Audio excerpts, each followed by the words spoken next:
Bienvenidos. Aquí comienza el primer programa que no le teme a los asteroides, cavernícolas ni extinciones masivas. Vamos a aprender y divertirnos en El Show de Carnitos. Demos la bienvenida a su anfitrión, Carnitos, el Carnotauro.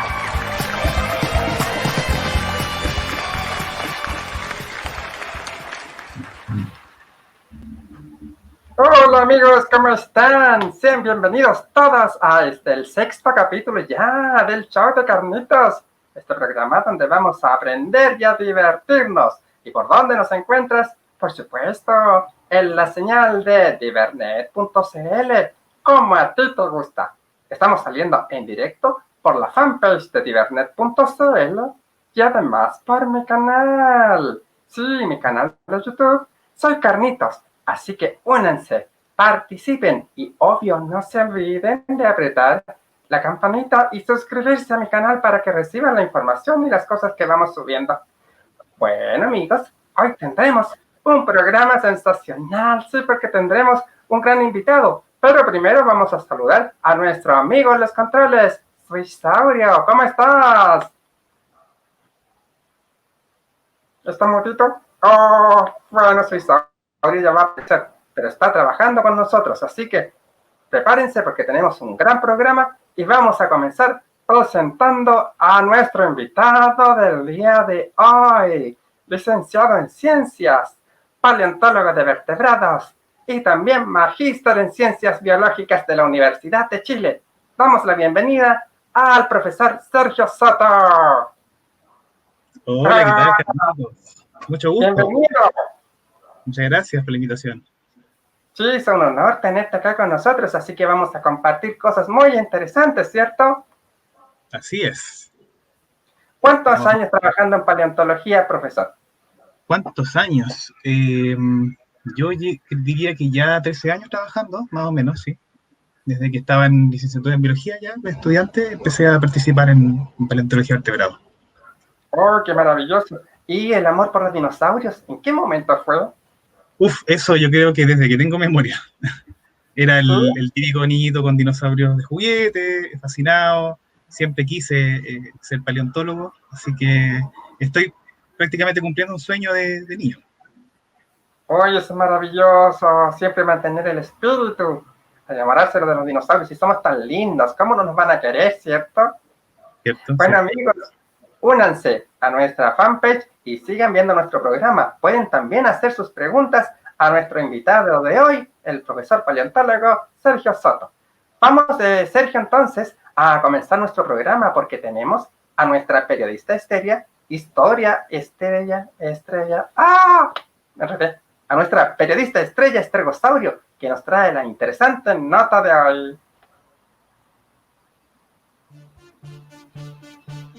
Todo el acontecer del mundasaurio y la ciencia llega con Dino Notas, a cargo de nuestro departamento de prensa y su corresponsal estrella, Estergosaurio.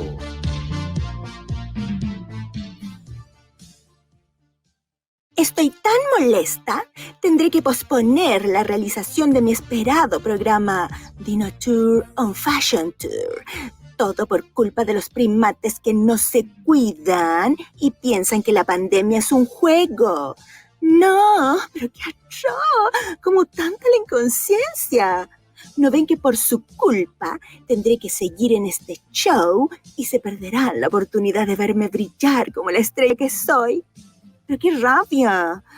Ya, como sea, vamos con la dinonota de hoy.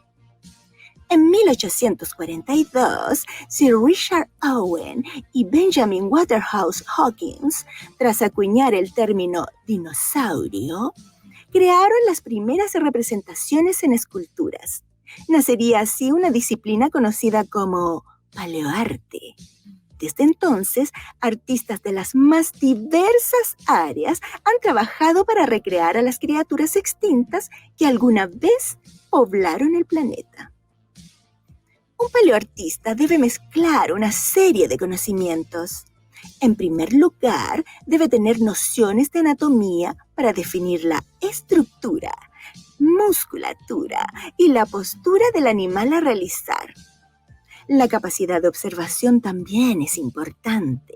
Investigar a las especies que hoy existen entrega valiosas pistas de cómo debieron lucir los animales extintos. Estar actualizado es primordial. Los modelos creados están sujetos a cambios por las nuevas evidencias que los científicos van hallando. Por último, hay que agregar imaginación. Con ella pueden completar los datos que los fósiles no pueden aportar. Un paleoartista es un creador de mundos perdidos. Una labor maravillosa, ¿no creen? Miren mis hermosas facciones. Sí, también soy la obra de un paleoartista. ¿Les gustaría aprender este increíble arte? Si es así, les invito al primer taller online Dibujo Paleoarte, que será impartido por... ¡Ay, qué emoción! No lo puedo creer. Nuestro propio creador, el talentoso Paleo GDI. Junto a él podrán conocer también sobre los animales extintos y los mundos donde vivieron. Será una entretenida forma de pasar este verano. Toda la información sobre este dino fantástico taller la pueden pedir en la fanpage de Facebook divernet.cl. Y así termina la dinonota de hoy. Seguiré trabajando para que mi propio programa comience pronto. Ya verás, Carnitos. Seré la revelación de 2021. Adelante, estudios. Hoy, como que parece que este ergosaurio nos quiere dejar, pero bueno, ella es una profesional muy especial, así que haría muy bien su propio programa. Sergio, ¿te gusta el paleoarte a ti, cierto? Sí, claro, me encanta. De hecho, también dibujo, pero no soy tan bueno. Sí, dibujas y cuando pequeño dibujabas, me imagino. Sí, bastante, sí. Siempre me gustó. Es que había que representar de alguna manera estas cosas que no se conocían. Pues no había tanto acceso tampoco a libros en esa época, entonces era entretenido dibujar. Sí, y yo creo que cuando uno ve esos dibujos de aquella época versus, no me refiero a la calidad, sino que al avance que ha habido en los descubrimientos, se da cuenta que los dibujos son más primitivos, ¿o no? Claro, sí, pues hay una evolución también en el paleoarte, eso también es muy interesante, pero también es muy importante el valor que tiene porque te transporta, ¿cierto?, al pasado, te permite imaginarlos, entenderlos, entonces es una disciplina, una práctica que yo creo que tiene que ser muy bien valorada. Sí, tiene que serlo, porque no solamente es un dibujo de un animal extinto, es además la caracterización que da la ciencia, digamos, se hace con rigor científico. Claro. Justamente. Porque más que de dibujar o de modelar, yo he escuchado que los paleoartistas, como mi creador, por ejemplo, dicen recrear más que dibujar o modelar. Claro, porque además los paleontólogos trabajamos a veces con piezas incompletas, fragmentarias, es un puzzle, ¿cierto?, que tenemos que armar, pero los paleoartistas tienen que darle vida. Y ahí hay un trabajo también que no necesariamente es imaginación al azar, sino que tienen que leer, estudiar, ¿cierto? Y bueno, yo conozco a tu creador y es muy bueno, muy bueno su trabajo. Así que... Sí, figúrate, me hizo a mí. Sí, pues. Somos hermosos. Sí, bueno, sí, los paleoartistas. Bueno, y a los que quieran ser paleoartistas, como bien decía la dinonota del día de hoy, divernet.cl tiene este taller de dibujo paleo para que se puedan inscribir en la fanpage de divernet.cl y además en el Instagram. Pueden mandar un mensaje y ver los detalles e inscribirse porque vamos a comenzar pronto. Paleo GDI, nuestro creador, va a impartir este taller. Así que va a estar muy bueno. No se lo pierdan. Continuamos entonces, Sergio. Vamos a ver qué hizo nuestro amigo Gochi, porque relacionado con lo que vamos a conversar hoy, salió a hacer una pregunta en la calle. Adelante, Gochi.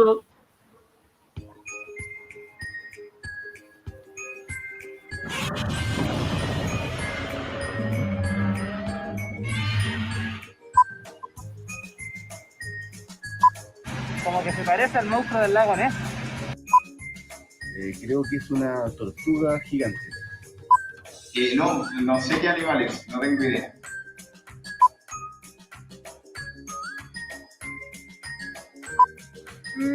Yo creo que un dinosaurio marino. Se parece a un Pokémon.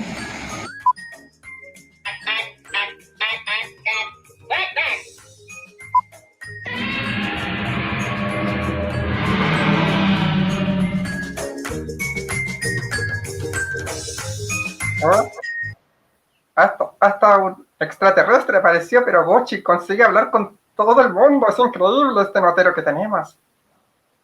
Experimentos fallidos. ¿Qué habría sido ese animal? Yo creo que es momento de dilucidarlo, pero Sergio, tienes una presentación que darnos ahora, por supuesto. Y ahí va a estar la respuesta a lo que Gochi estaba buscando en la calle. Sí, vamos entonces. A ver, Paleontología de vertebrados. y bueno, esto en realidad es una recopilación que hice de imágenes de algunos de los hallazgos que he hecho o los que he colaborado, y quizá ahí está la respuesta de lo que ustedes estaban mostrando. Esto simplemente es para contextualizar al público. Eso que ven ahí, un mapa, ¿cierto? Y se parece mucho al mapa que uno ve en un globo terráqueo actualmente, ¿cierto? Sí, pero está todo más junto. Cierto que está todo más junto, o sea, pareciera que África y Sudamérica están más cerca. Sudamérica está aislado también, eso es interesante, es como una isla, ¿cierto? Pero hay una cosa que llama mucho la atención, fíjense, los polos. ¿Qué hay en los polos? ¿No? ¿Cómo se ve? Están muy cercanos a los continentes y están como separados también. Claro, pero fíjate en el color. ¿Qué color tienen los polos? Están del color del resto. No tienen blanco. No tiene blanco, ¿cierto? O sea, no hay hielo. No hay hielo. Eso es interesante porque nosotros lo que vemos hoy en día, los polos, la Antártica, por ejemplo, lo vemos como un continente congelado, ¿cierto? Y pareciera que siempre fue así, pero no necesariamente fue así. ¿Y esto, hace cuánto tiempo fue ese mapa? O sea, ¿hace cuánto tiempo es la Tierra? Tiene como unos 70 millones de años más o menos, ¿no? 70 millones de años hacia atrás, que es como la época en donde vivió tu especie, el Carnotaurus, ¿cierto? Estamos hablando del Cretácico superior, ¿cierto? Que es una edad que es el final de los dinosaurios, ¿no? O de casi todos los dinosaurios. Y bueno, eso es interesante porque no había hielo, significa que quizás la temperatura era un poco más alta. Lo que nosotros conocemos como la Antártida congelada, ¿cierto? Es una cosa más reciente, ¿no? Y bueno, muestro ese mapa en el fondo para decir o para señalar de que la Tierra es dinámica, ¿no? Así como las especies evolucionan, nuestro planeta también evoluciona. Los continentes se mueven, ¿cierto? Cambian, cómo se correlacionan entre ellos, las temperaturas cambian también, las corrientes marinas, las corrientes de aire. Y eso también tiene impacto en las especies del pasado. Ahí, por ejemplo, ¿Qué significa? esta tabla de acá es, bueno, medio complicado ya, pero es una tabla que es muy utilizada y sobre todo amada por los geólogos, ¿ya? Bueno, también los paleontólogos, que se denomina la tabla cronoestratigráfica, ¿ya? Que es una convención, es un acuerdo en el cual llegaron los geólogos, ¿cierto? Se reúnen todos los años y discuten las edades, ¿cierto? Y lo que se ve acá, que se ve muy complicado en el fondo, es cuál es la edad, ¿cierto?, de las capas, ¿cierto?, que están preservadas en la Tierra, de las rocas, sobre todo rocas sedimentarias, que contienen también fósiles. Y si se fijan, ahí está el Mesozoico. Esto que está acá es el Mesozoico, es la era, ¿cierto?, que se conoce popularmente como la era de los reptiles, ¿ya? La era de los dinosaurios, la nuestra. Y que, de hecho, claro, los dinosaurios evolucionaron ahí, ¿cierto? Más o menos aquí, como donde está el moradito acá, aquí aparecen los primeros dinosaurios, los tatarabuelos, ¿cierto? Y que se extinguen la mayoría de ellos, no todos, ¿cierto? Aquí, ¿cierto? En el Cretácico superior. Entonces, estamos hablando de un rango temporal bien amplio, pero ¿por qué es importante esta tabla? Porque tiene un montón de números, nombres, ¿cierto? Pero es interesante de que los dinosaurios vivieron casi 200 millones de años, ¿cierto? Y nosotros aparecemos apenas hace menos de 1 millón de años acá. O sea, tenemos una historia como seres humanos, los primates, ¿cierto? Es muy reciente, muy reciente. Los primates son muy nuevos. Nosotros estuvimos mucho más tiempo y mis antepasados también, por supuesto. Claro. Y bueno, las aves todavía están presentes, ¿cierto? Las aves son dinosaurios, hay un cúmulo de evidencia científica que lo respalda. Así que, de verdad, se sé que en realidad la edad de los reptiles continúa, ¿cierto? No, siguen dominando. Así es. Y fíjense que estas tablas nos permiten saber la edad de las rocas y con eso nosotros los paleontólogos vamos, ¿cierto? Prospectamos, es decir, buscamos en terreno la roca desnuda idealmente, o sea que no tiene vegetación, buscamos los fósiles que nos interesan.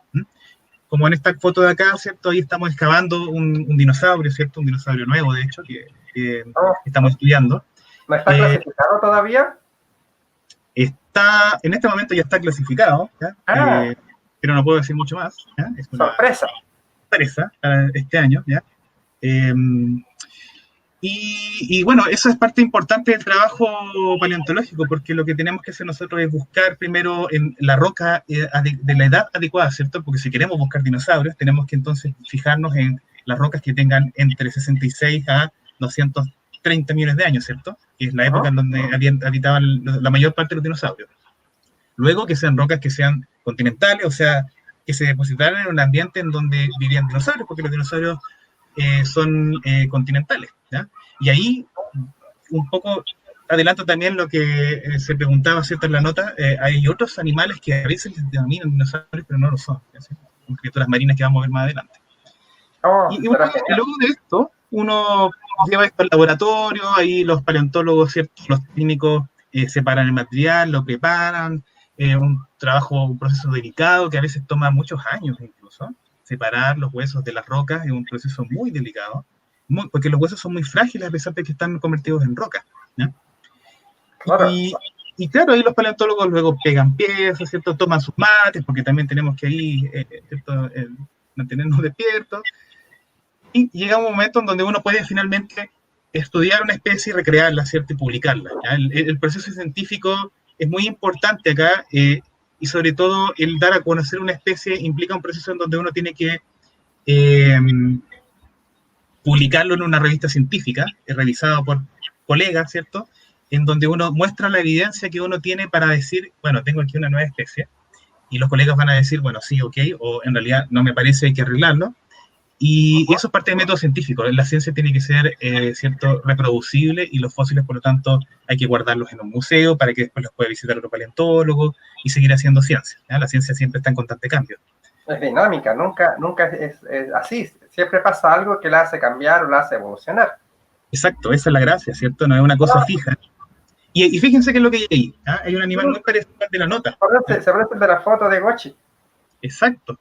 Bueno, eso de ahí es un plesiosaurio, ¿ya? Y los plesiosaurios son reptiles marinos, o en realidad fueron reptiles marinos, algunos gigantes, ¿cierto?, que habitaron justamente en la misma época de los dinosaurios, vivieron durante mucho tiempo, hubo muchas especies, fueron muy diversos, pero no son dinosaurios, ¿ya? Eso es interesante. Los plesiosaurios son un grupo particular de reptil marino que está lejanamente emparentado con de los dinosaurios. Algunos han dicho que probablemente están emparentados con las tortugas. De hecho, por ahí alguien, ¿cierto?, mencionó y le llamó la atención, puede ser una tortuga porque se parece un poco, ¿cierto? Tienen aletas, fíjense que tienen aletas. Dijo que era una tortuga gigante. Una tortuga gigante, ¿cierto? Bueno, también habían tortugas gigantes en la época de los dinosaurios, ya existían, son un grupo también muy antiguo, pero los plesiosaurios son un linaje, ¿cierto?, una familia paralela que convivió con dinosaurios, con tortugas, con otros reptiles marinos, y que no dejaron descendencia. Entonces, para nosotros actualmente es muy difícil a veces interpretarlos o estudiarlos, representarlos sobre todo, porque no tenemos ningún pariente vivo, ¿cierto? Los dinosaurios tienen parientes vivos, pero los plesiosaurios no tienen, ¿ya? Entonces ahí hay una dificultad extra. Oiga, profesor Sergio, ¿y ese monstruo del lago Ness del que tanto hablan? Bueno, eso... bueno, el monstruo del lago Ness representa un poco lo que probablemente era uno de estos plesiosaurios, ¿cierto? El monstruo del lago Ness es parte de una mitología, ¿cierto? Lo que denominan algunos como un críptido, ¿cierto? Una especie como mítica, ¿cierto? Que en realidad de la cual no hay evidencia que exista. En realidad es muy poco probable que existan plesiosaurios vivos. Pero claro, se parece un poco al monstruo del lago Ness, ¿eh? Es como un animal de cuello largo, ¿cierto? Acuático, con aletas, ¿no? Eso es interesante. Fíjense que tiene aletitas, tiene cuello largo, cola larga. Algunos tenían cuellos tan elongados, que tenían hasta 76 vértebras en el cuello. Vértebras, que son los huesos que están en el cuello. Nosotros, los primates al menos, y todos los mamíferos, tenemos 7. No me acuerdo cuántos tienen los carnotauros, ahí se me olvidó, tienen más. Pero un plesiosaurio podía tener 76 vértebras, una locura. Sí, me imagino, debe ser enorme. Era más cuello que animal. Claro, y entonces es muy difícil saber cómo vivían, porque como no tenemos parientes vivos, tenemos que elucubrar mucho sobre su paleobiología, es decir, cómo vivían, cómo era su vida, cómo era su anatomía o su fisiología, ¿cierto? Es complejo. Pero afortunadamente en Chile tenemos buenos registros de estos animales y hemos, en los años recientes, descubierto muchos plesiosaurios. De hecho, aquí hay uno que publicamos el año 2014, Ahí estoy con mi gran amigo y colega Rodrigo Otero, que es, yo diría que el capo que hay de los plesiosaurios en Chile. ¿Ya? Él es muy, muy hábil en el tema y también una gran persona. Y ahí estamos justamente estudiando un cráneo de un plesiosaurio que se llama Aristonectes quiriquinensis. ¿Ya? Es un poco difícil quizá el nombre, pero alude el quiriquinensis a la isla Quiriquina, que es más o menos la zona en donde lo encontramos. ¿Ya? Wow. Oye, y esto que está marcado ahí en el dibujo son los restos que ustedes encontraron, ¿cierto? Los huesitos claro, que tienen. Justamente. En realidad, este de acá, por ejemplo, lo encontraron en los años 60, estuvo en el Museo de Historia Natural durante muchos años expuesto en el segundo piso. Algunos recordarán, los más viejos sobre todo, ¿cierto? En el segundo piso había una exposición de Mesozoico, ante una sala del Mesozoico, que después se cerró por el terremoto. Y ahí estaba este ejemplar, ¿cierto? Que está conocido por estas porciones anatómicas, sin cráneo lamentablemente, pero en años más recientes se encontró otro ejemplar aún más grande, con el cráneo, y ambos son de la misma especie, el Aristonectes quiriquensis, que nosotros estimamos, porque no tenemos un esqueleto completo, pero tenemos porciones más o menos de los dos, y estimamos que tenía cerca de unos 10 metros, y probablemente más. Era grande. Era gigante. Y es un bichito bien interesante porque tiene, a pesar de que tiene un cuello largo, no es tan largo, pero también tiene una cabeza un poquitito más grande en relación al resto del cuerpo. Y aquí se ve, ¿cierto? Redondeada, grande. Así que, bueno, por ahí tenemos algunos trabajos también en donde hablamos sobre cómo se podría haber alimentado, etcétera. ¿Ya? Es un bichito muy, muy, muy particular. Sí, fascinante.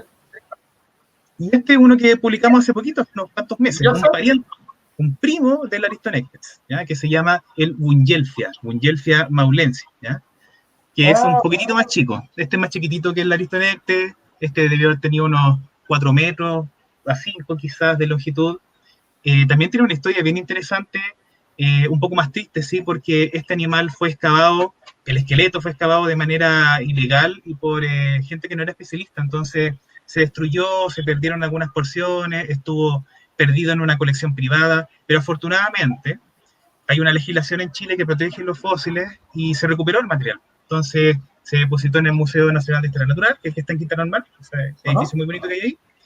Y ahí lo pudimos estudiar con Rodrigo y bueno, tuvimos la información durante años, pero ahora como estamos encerrados en pandemia, tenemos que trabajar a distancia, estudiamos las fotos y nos dimos cuenta, creo que tenemos una nueva especie y le dimos para adelante, hicimos el trabajo y lo publicamos. Y ahí tenemos la demostración de que tenemos el Stergosaurio hizo una nota sobre el Bungelfia hace un par de semanas.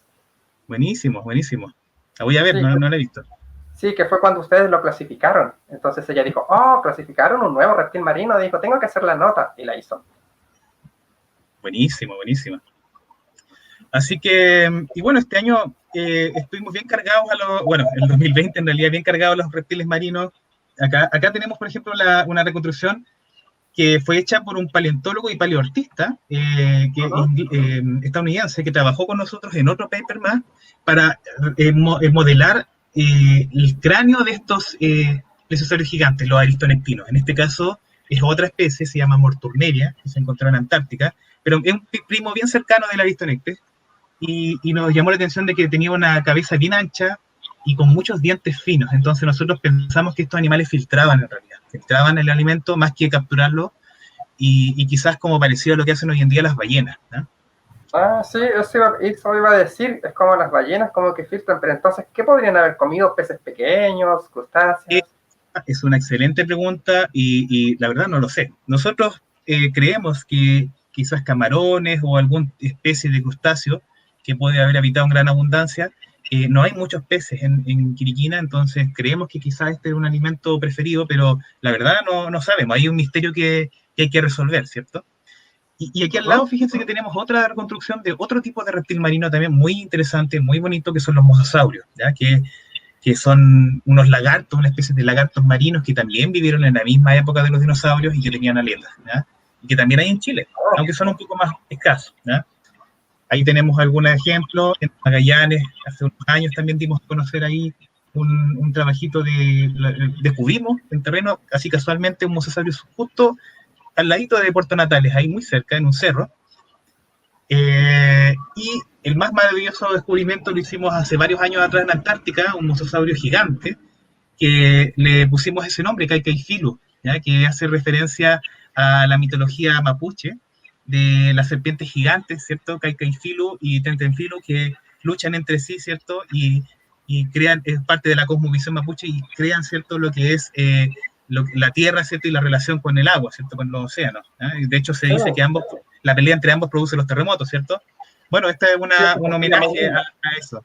Exacto, claro. Así que, bueno, de repentes marinos tenemos harto en realidad en Chile, también tenemos algunos más antiguos, todos estos son del Cretácico superior.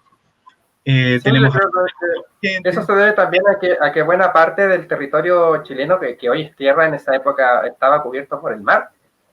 Claro, ahí modificar un poquitito eso, porque la verdad es que es más complejo todavía. En la tabla, ¿cierto? Hay distintas edades, y claro, uno cuando dice que Chile estuvo bajo el mar en algunos instantes, pero en otros instantes no estuvo todo el tiempo bajo el mar. O sea, iba y venía, ¿ya? Entonces, más complejo que eso, porque no solamente el nivel del mar baja o sube, sino que también la Tierra va cambiando, la tectónica, ¿cierto? Que es la disciplina que estudia el movimiento de las placas, ¿cierto? Los terremotos, va modelando en nuestro planeta. Entonces, en general, sí, estuvo Chile bajo el agua, pero también estuvo sobre el agua en algunos momentos. Ajá. Sí, la Tierra es dinámica. La Tierra es dinámica, justamente como nosotros, los seres vivos. Así es. Oye, y hay una comparación con el ser humano de cómo habría sido el tamaño de esta criatura. Claro, acá lo que tenemos es un pliosaurio. Este es uno de los hallazgos recientes que publicamos hace bien poquito también con Rodrigo Otero y con otros colegas también, que es un plesiosaurio, pero estos tienen la cabeza enorme, gigante, ¿ya? Aquí vemos que en esta reconstrucción, ¿cierto? Con un buzo, ¿cierto? Se ve más o menos el tamaño relativo, ¿cierto? El cráneo, fíjense que tiene casi 2 metros, pongámosle 1,5 metros para no exagerar, es enorme igual, es enorme. Entonces, tenemos nosotros evidencia, por ahora muy preliminar, tenemos que excavar un espécimen todavía o preparar un espécimen enorme que está ahí cerca de Calama, que es jurásico, tiene 160 millones de años, ¿ya? Es mucho más antiguo que el Aristonectes, que Bungelfia, ni siquiera pensaban en aparecer en la Tierra. Así que tenemos ahí mucho trabajo por delante. Justamente, enorme, de descubrimientos nuevos. Exacto, y bueno, ya volviendo a la nota, ¿cierto? La nota mostraban un plesiosaurio, ¿cierto? Que tenía como una forma de tortuga, medio raro. Ese es justamente este de acá, un criptoclídeo, ¿ya? Que es otro tipo de plesiosaurio un poquitito más chiquitito, más antiguo también, tiene 160 millones de años, y que también trabajamos con Rodrigo y con colegas del Museo de Historia Natural de Calama, ¿ya? Que de hecho aquí tenemos los huesitos del mismo, que ese día estábamos gritando una eureka porque por fin pudimos armar el espécimen y descubrir cómo era, ¿eh? Me da risa porque dices huesitos y son tremendos huesos. Es que les tengo cariño. Sí, es que de cariño sí lo sé. Sí, pues bueno, igual quería hacer. Obvio, sí me imagino. Cuando eras niño vibrabas con los dinosaurios, eres paleontólogo, sigues amándolo, entonces me imagino la emoción que debes sentir cada vez que descubres un fósil nuevo. Debe ser genial. Claro, porque esto suena muy cliché, pero en realidad nunca deja de ser cierto, y es que cuando tú, ¿cierto? Vas limpiando la roca, vas caminando por terreno y descubres un huesito, tú eres consciente de que eres la primera persona, ¿cierto? Que lo ve luego de 160 millones de años, ¿no? O sea, estuvo ahí oculto en la Tierra, y si bien es roca, fue parte de un organismo vivo, ¿cierto? Un organismo vivo que existió ahí, que bueno, no podría decir que tuvo emociones y pensamientos, no lo puedo saber, pero existió, tiene una historia, y nosotros lo que hacemos es desenterrar esa historia oculta en las rocas, entonces es bien bonito, tiene algo bien poético. Por supuesto, y se nota con la pasión con lo que lo dices, además. Claro, sí, seguramente se debe salir por los poros. Y bueno, esto ya es un poquitito salirme del... Disculpa. Sí, no, pero es que veíamos huesito y la página a la que pasaste estaba muy interesante, que lo que era. Vamos. Sí, esto es una cosa que bueno, yo en realidad trabajo con muchos grupos de vertebrados, trabajo con dinosaurios. De este momento estoy trabajando más con dinosaurios, pero también estoy trabajando con mamíferos mesozoicos, ¿ya? O sea, tatarabuelos míos, ¿ya? Los mamíferos somos un grupo interesante porque igual tomamos los ecosistemas, entre comillas, una vez que los dinosaurios se extinguieron, la mayoría de ellos, pero ya existíamos como grupo desde antes, en la época de los dinosaurios, y durante mucho tiempo. Eso iba a preguntar, Sergio, dijiste mamífero mesozoico, y yo quedé pensando un poco, pero mesozoico era de los dinosaurios, un mamífero ahí. Claro, porque popularmente es conocido como la era de los reptiles, sin embargo, el Mesozoico también tenía mamíferos, y durante mucho tiempo se pensaba que estos eran pequeñitos, que andaban escondidos, ¿cierto? Por ahí es muy común encontrar, ¿cierto?, estos documentales de la BBC en donde una especie como de ratón se esconde del tiranosaurio en un cráneo, Ajá. ¿cierto? Porque es muy pequeño, pero en realidad eso también se ha ido cambiando esa visión, se ha ido desmitificando un poco porque ahora sabemos que en realidad los mamíferos eran más abundantes de lo que creíamos, eran más diversos, y si bien en general eran pequeños, no todos eran tan pequeños. Y de hecho hay evidencia de mamíferos mesozoicos que se alimentaban de dinosaurios, ¿ya? De dinosaurios pequeños, porque no todos los dinosaurios eran grandes.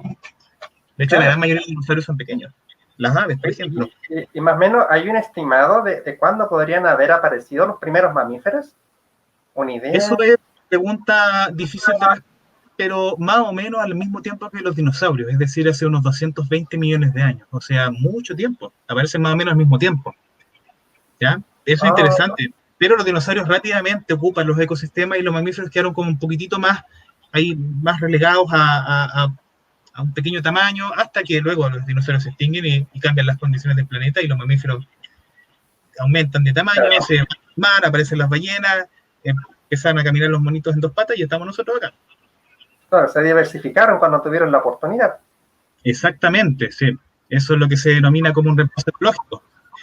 Y acá lo que tengo son dientecitos, dientes muy pequeños, no tanto quizás para un mamífero mesozoico, pero lo bonito es que son dientes de el primer mamífero mesozoico de Chile, que ahí lo que tenemos en incisivo, que nosotros denominamos como Magallanodon baikashkenki, que es un gondwanaterio, que es un grupo bien raro, bien enigmático de mamíferos mesozoicos, que uno lo ve y dice, es parecido a una especie como de ratón, un coipo, de hecho es del tamaño de un coipo, es bastante grande, es enorme. Es grande. Es grande, para ser un mamífero mesozoico es grande.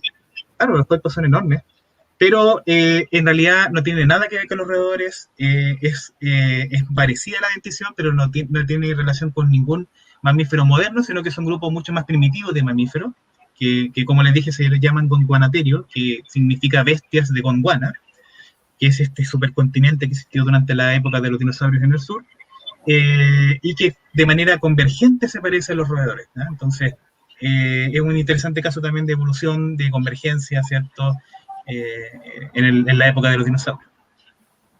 ¡Wow! ¡Qué increíble! O sea, que hayan existido esta cantidad de animales tan variadas en nuestro territorio es fabuloso. Y me imagino también la que falta por descubrir. O sea, debe haber una cantidad de animales impresionante allá abajo en el suelo todavía. Uf, sí, hay muchas maravillas que nos esperan, sobre todo durante este año. Ya van a enterarse de a poquito, ¿eh? Mira lo que están diciendo acá, dice Tomás Valenzuela, disculpa Sergio. Dice, tengo entendido que hace poco apareció un Magallanodon en la formación Chorrillo. ¿Cree que sea probable hallar en Dorotea otros animales presentes en esta formación? Sí, más que probable. Altamente probable. Así es. Sí, pero bueno, como decíamos, hay muchos animales. Trabajando en eso. Por el momento puedo contarles porque, bueno, hay mucho de esto que tenemos que publicar, hay otro que lo estamos estudiando, pero tenemos mamíferos, tenemos aves, tenemos anfibios, tortugas y, por supuesto, dinosaurios. Y tenemos varios dinosaurios. Así que esperemos que durante el transcurso de este año podamos contarles algunas novedades, ¿sí?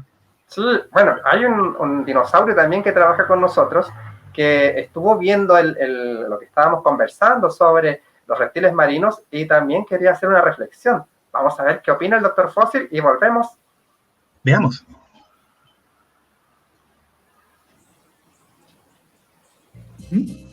Hola amigos, estaba en mi computador cuando de pronto leí un pomposo titular que decía: ¿dinosaurio marino? Un nuevo misterio se había manifestado ante mí. Quise resolver esta interrogante y lo primero que hice fue consultar la película de un musculoso superhéroe que habla con los peces, ya que ahí aparecen varias de estas criaturas. Pude contactar a mi amigo, el monstruo del lago Ness, pero tampoco fue capaz de aclararme si en realidad era un dinosaurio marino. No pude entenderle. Deduzco que fue porque estaba bajo el agua. Así pues, decidí entonces sumergirme en la meditación, rodeado de ámbar y lirio y un bidón lleno con el petróleo que alguna vez fue mi madre, pero fue inútil. Las dinoenergías cósmicas no pudieron ayudarme. He de descubrir que yace tras este misterio. Esas criaturas halladas en costas chilenas, ¿eran en realidad dinosaurios marinos? Solo el tiempo lo dirá. Muy buen, doctor. Por eso está Sergio Soto acá y ya ha quedado bastante clara la respuesta, ¿cierto? Pero la podemos reafirmar, por supuesto. Pero claro, sí, no son dinosaurios, son reptiles marinos, ¿cierto? Son plesiosaurios en este caso, ¿ya? Es importante decir que los reptiles marinos no son un grupo tampoco, ¿ya? O sea, los mosasaurios, los plesiosaurios, están los ictiosaurios también, que, bueno, yo no trabajo con ellos, pero Rodrigo, por ejemplo, Judith Pardo, que son paleontólogos que son especialistas en el tema, los conocen bien, también son reptiles marinos y no están relacionados entre sí, o sea que son muchos grupos de reptiles que vivían en el agua, algo inusual, ¿cierto? Porque actualmente no conocemos muchos reptiles marinos, ¿cierto? Sí, yo siempre me he preguntado cómo es que un ictiosaurio, o sea, es un reptil marino, está claro, pero cómo adquirió esa forma que uno lo puede ver y puede pensar que es un delfín o hasta un pez. Bueno, eso es uno de los misterios de la evolución, ¿cierto? Se le denomina convergencia, que es una palabra que ya usé antes, ¿cierto?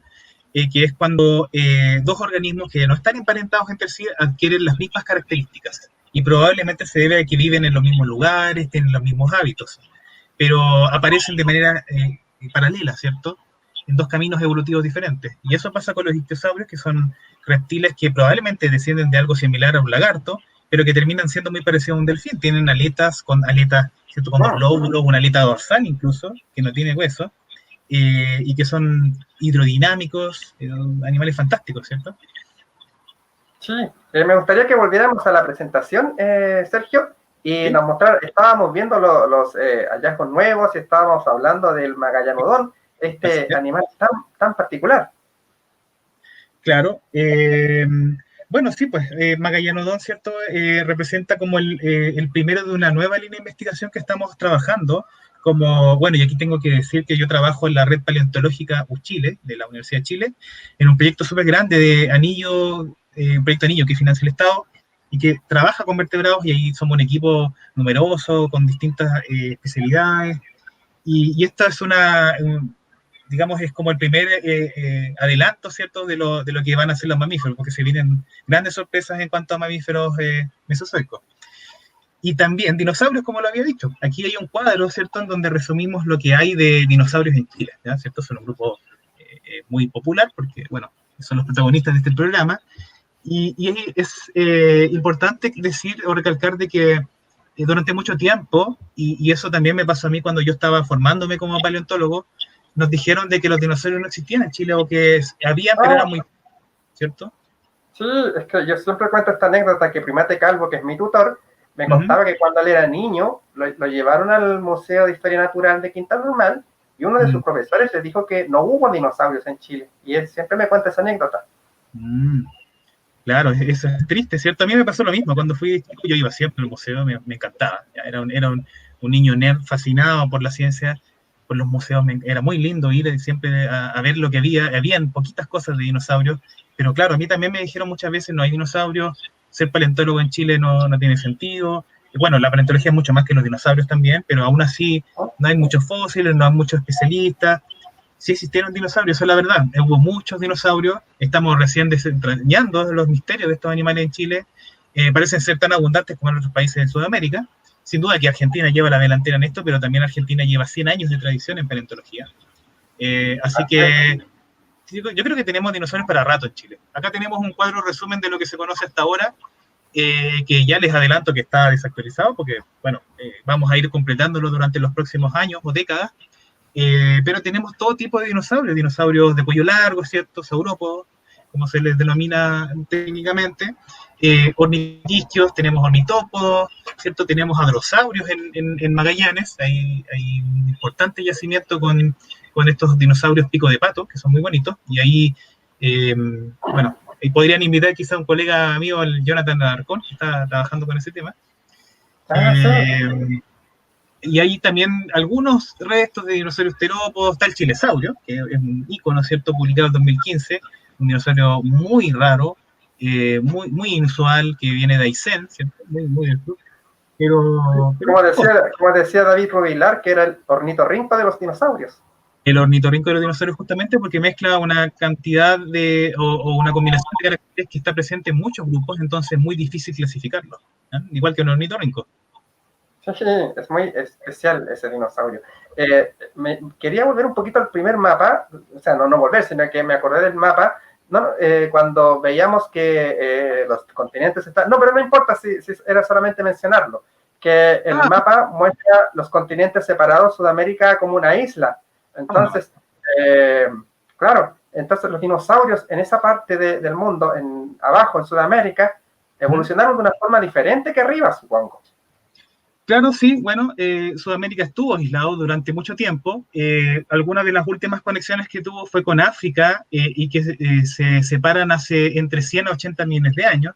Entonces, al menos durante casi 20, un poco más, 30 millones de años, Sudamérica estuvo aislado.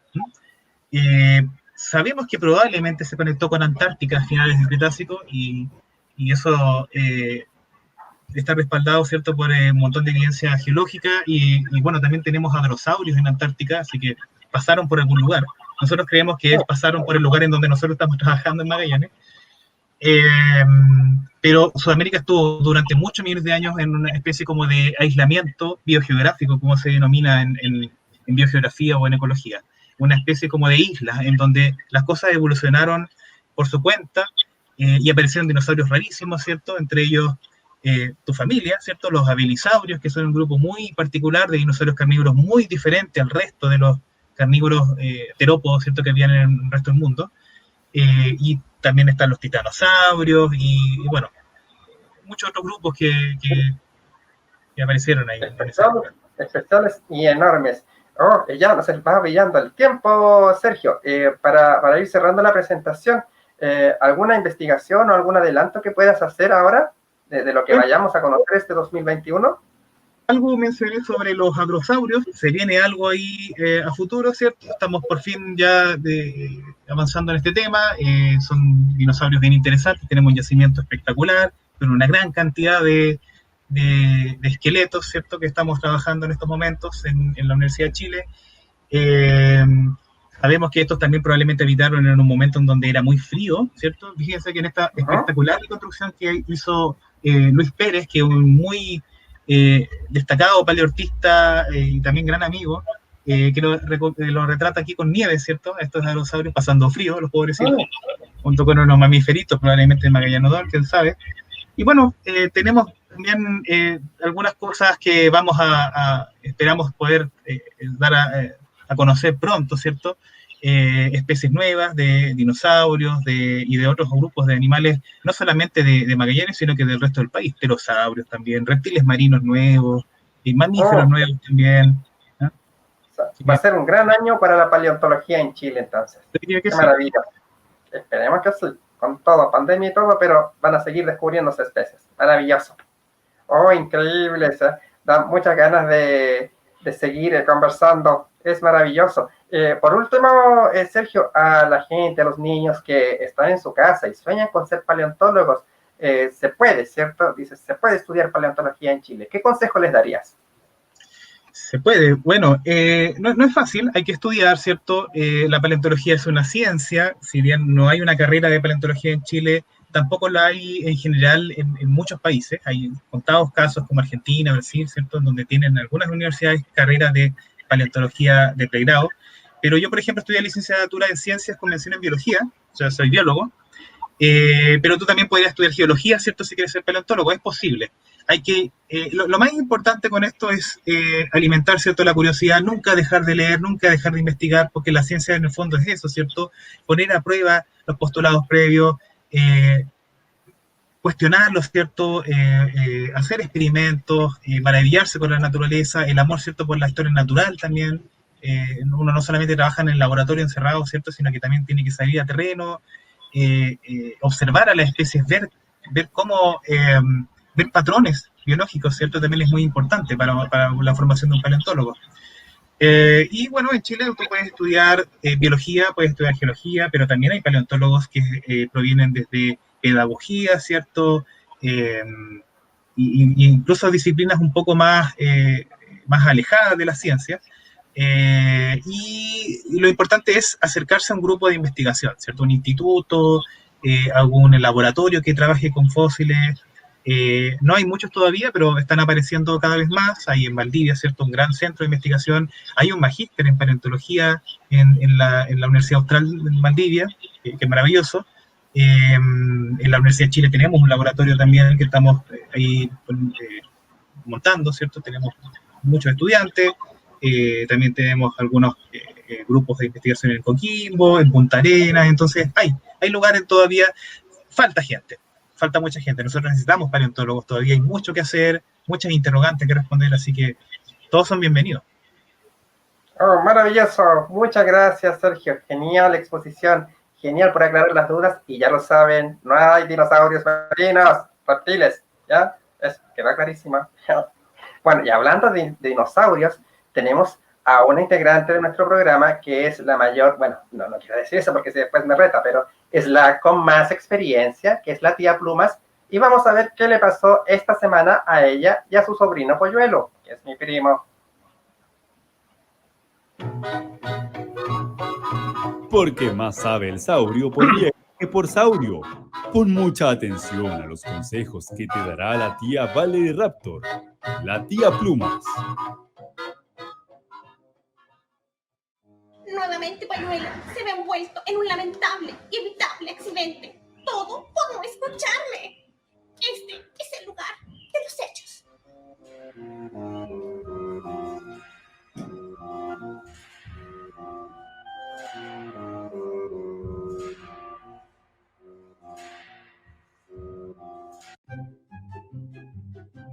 Era un día como cualquier otro, y encendí el equipo para escuchar mi radioteatro favorito, lo que el asteroide se llevó. Mientras cocinaba, afanada, me di cuenta que faltaban insumos. Y le pedí a Polluelo que fuera a comprar. Deja el celular acá y baja concentrada a comprar donde la Juanita. ¿Ya?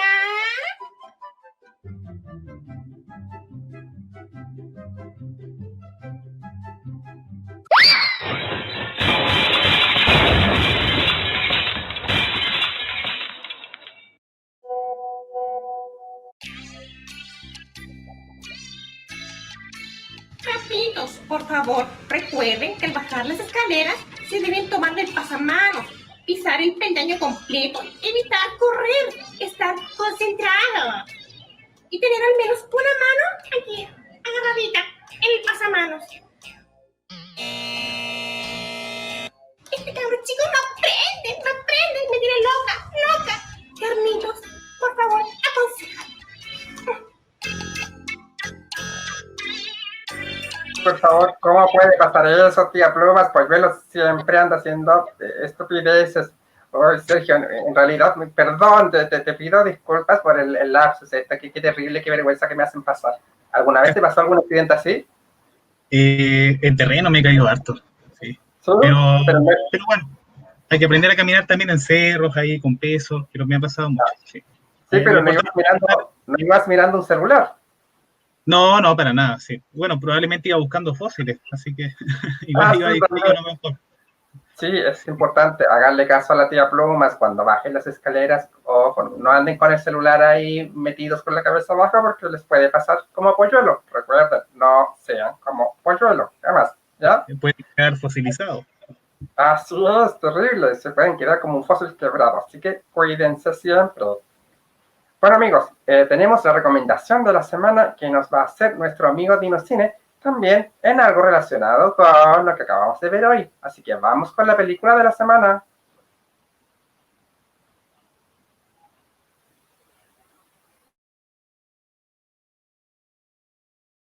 No te convierta en fósil. Oh, muchas gracias. Dinocine. Oh, lo siento. ¡Perdón! 1 y ¡Acción! Muchas gracias, amigos. Hola, ¿cómo están? Hoy vengo a hablarles de la película The Water Horse, Lion of the Deep. Mi mascota es un monstruo. Esta es una película dirigida por Jay Russell y estrenada en el año 2007. Una película para disfrutarla en familia. Aparte que es una de las pocas versiones que yo conozco que estén basadas en el monstruo del lago Ness. Sí, una leyenda muy antigua, pero que algunos dicen que puede ser verdad. Incluso algunas personas confunden a este monstruo con el Pokémon Lapras. Así que, ¡oh! ¿Pero qué es esto? ¡Es mi captura Pokémon! Pensé que había un Pokémon Lapras aquí. ¡No, tonto! ¡Ay! Yo dije que lo confunde con un Pokémon, pero no es un Pokémon.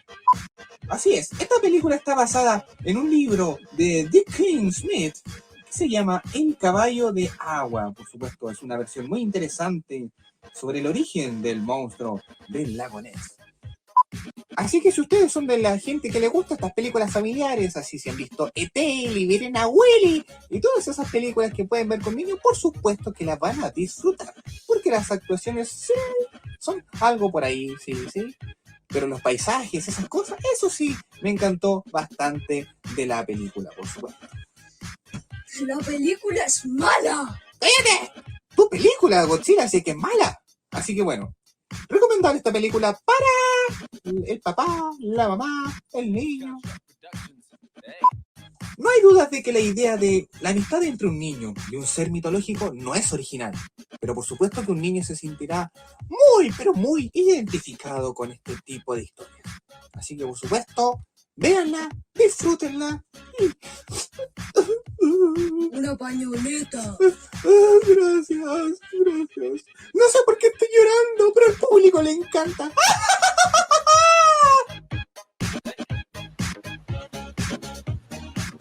Un poquito rayado, vino cine, le encanta el cine y le fascina al punto de volverse un poquito loco. ¿Viste esta película? No la he visto todavía. Sí, es bastante tiernucha, es muy linda, pero claro, trata de explicar un poco este tema del monstruo del lago Ness, que es muy poco probable que exista, pero sí, es fantasía, es cine al fin y al cabo. Qué bonito tener esa mitología. Hay un nahuelito, un plesiosaurio mitológico en un juego argentino, muy cerca, Nahuel Huapi. Ahí búsquenlo. Sí, es como el símil de acá, de lo que sería el monstruo del lago Ness. Pero nos falta uno en Chile, ¿eh? Hay que inventar uno. Sí, podría ser. Bueno, en el sur tienen al cuero que dicen, pero es un poco más nuevo. Sí. Sí, hay harta mitología también, es imprescindible. Ah, pero sí hay, mitológicamente, Kaikai. Tenten y Kaikai. Claro. Sí, pero uno de los reptiles marinos que mencionaste está basado en él. Exactamente, Kaikai Filo. Sí, bastante interesante el dato. Bueno, ya estamos llegando al fin de nuestro programa. Así que queremos agradecerte, Sergio Soto, paleontólogo de vertebrados de la Universidad de Chile, que nos acompañó y nos enseñó sobre sus hallazgos, los descubrimientos que ha hecho, las clasificaciones y lo importante de los descubrimientos que aún quedan por realizar en nuestro país. Muchas gracias, Sergio, por darte el tiempo de ser parte del show de Carnitos. Muchas gracias a ti por la invitación, encantado. Sí, al público le gustó bastante, así que participó mucho en esta ocasión. Te vamos a hacer llegar un regalo, Sergio, que es una agenda de nuestra gran amiga Pata Studygram. Para todos los que quieran hacer un lindo y hermoso regalo, Pata Studygram realiza para ustedes agendas personalizadas, croqueras, cuadernos, calendarios, stickers y muchas sorpresas de lo que dé la imaginación. La encuentran en sus redes de Instagram como Pata Studygram, para que puedan buscarla. Pata Studygram, una gran opción de regalo. Muchas gracias. Ya, amigo mío, muchas gracias, Sergio. Gracias a los que fueron parte del show, al equipo también, a Switch Saurio y los controles, y nos estaremos encontrando la próxima semana en el show de Carnitos.